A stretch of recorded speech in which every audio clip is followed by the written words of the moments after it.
Quick rental অথবা রূপপুর প্রকল্প। যেখানে বিদ্যুৎ কেন্দ্র প্রতিষ্ঠা করা হয়েছে সেখানে দুর্নীতির অভিযোগ উঠেছে তৎকালীন আওয়ামী লীগ সরকারের বিরুদ্ধে। একদিকে বিদ্যুতের দাম বাড়ানো এবং জনগণের কাছ থেকে সারচার্জ আদায় করা হয়েছে, অন্যদিকে তাদের নানা অনিয়মের কারণে ঋণের বোঝা বেড়েছে বাংলাদেশের।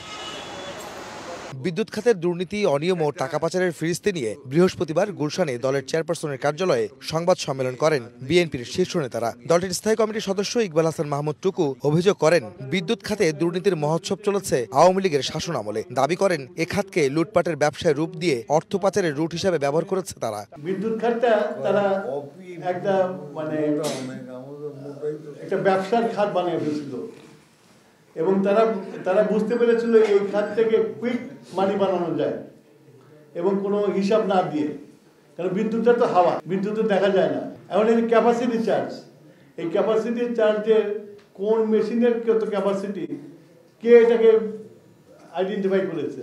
বিএনপি মহাসচিব মির্জা ফখরুল ইসলাম আলমগীর বলেন, রাজনৈতিক তর্ক বিতর্কের কারণে আওয়ামী লীগের দুর্নীতি আর অনিয়ম দৃষ্টির আড়ালে চলে যাচ্ছে। ক্ষমতায় গেলে এসব দুর্নীতির জন্য তাদের বিরুদ্ধে ব্যবস্থা নেওয়া হবে বলেও জানান বিএনপি মহাসচিব। রাজনৈতিক তর্ক বিতর্কে আপনার আওয়ামী লীগের যে দুর্বৃত্তায়ন, তাদের যে চুরি, তাদের যে আপনার লুটপাট, এটা কিন্তু আপনার নিচে পড়ে যাচ্ছে। এরা এক ধরনের সুবিধা পেয়ে যাচ্ছে। এই কথাগুলো আমাদের বারবার বলা দরকার।